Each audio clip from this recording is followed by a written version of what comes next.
अच्छा, कभी ये सोचा है कि साइंसदान एक इतने छोटे से एटम का वजन आखिर करते कैसे हैं? और इससे भी दिलचस्प बात ये कि उसके लिए दो अलग-अलग नाम क्यों हैं? एटॉमिक मास और रिलेटिव एटॉमिक मास। चलें आज इस कंफ्यूजन को एक बहुत ही मजेदार फलों की मिसाल से हमेशा के लिए खत्म करते हैं। तो सवाल यही है कि आखिर एक ही एटम के वजन के लिए दो मुख्तलिफ तरीकों की जरूरत ही क्यों पड़ी। पहली नज़र में तो ये एक पहेली सी लगती है, लेकिन इसका जवाब सच पूछें तो बहुत ही सीधा और आसान है। इस पेचीदा मौजू को बिल्कुल आसान बनाने के लिए हम एक फलों के कार्टन की सादा सी कहानी का सहारा लेंगे, और यकीन करें इस मिसाल के बाद ये फर्क फिर कभी जहन से नहीं निकलेगा। तो जरा तसव्वुर में लाइए कि हमारे पास एक कार्टन है, इसमें 10 तरबूज हैं, 10 खरबूजे और अंगूर के 10 गुच्छे। और हाँ, ये नहीं भूलना कि कार्टन का अपना भी तो कुछ वजन है। जाहिर है हर फल का वजन दूसरे से बिल्कुल अलग है। ठीक है, तो अब इस कार्टन का कुल वजन मालूम करने के हमारे पास दो रास्ते हैं। पहला है एक मोटा मोटा अंदाजा और दूसरा है एक बिल्कुल ठीक ठीक मुवाजना। आइए देखते हैं कि इन दोनों में क्या फर्क है। पहले तरीके में, जो कि एक फौरी अंदाजा है, हम सिर्फ भारी चीजों पर फोकस करते हैं, यानी हमारे तरबूज और खरबूजे। अब चूंकि अंगूरों और कार्टून का वजन उनके मुकाबले में ना होने के बराबर है, तो हिसाब को आसान रखने के लिए हम उन्हें फिलहाल नजरअंदाज कर देते हैं। तो जब हमने सिर्फ तरबूज और खरबूजों को गिना तो हमारा जवाब क्या आया? एकदम सीधा सा, 20 किलोग्राम। ये एक मुकम्मल अदद है, हिसाब किताब में बहुत आसान। ठीक है, वो तो था पहला तरीका।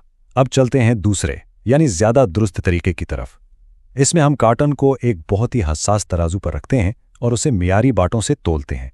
यहाँ एक एक ग्राम की अहमियत है, हम किसी भी चीज को छोड़ नहीं सकते।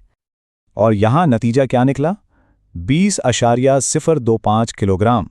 अब ये जो अशारिया के बाद इजाफी वजन है ना, ये वही हमारे अंगूरों और खुद कार्टन का वजन है जिन्हें हमने पहले तरीके में नजरअंदाज कर दिया था।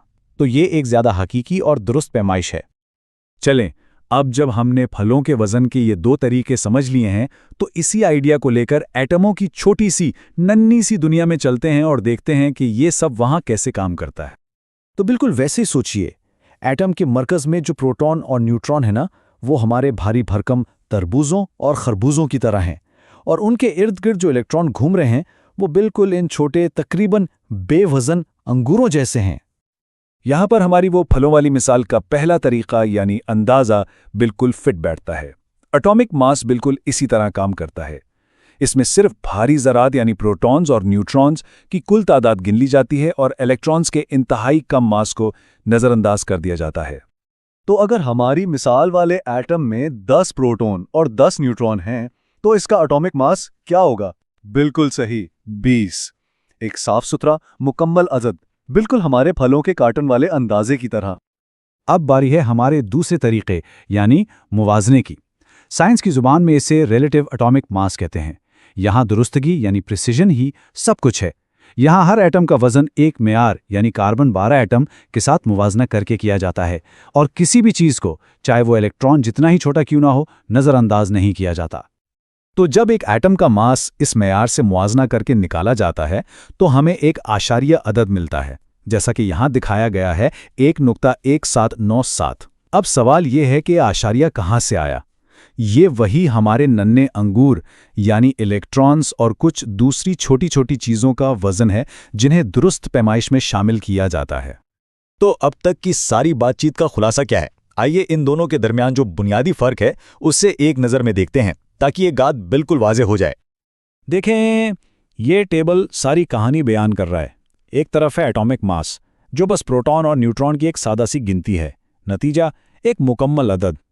दूसरी तरफ है रिलेटिव एटॉमिक मास, जो कार्बन 12 से एक मसूस मुवाजना है, जिसमें इलेक्ट्रॉन का वजन भी शामिल है, नतीजा एक एशारी अदद।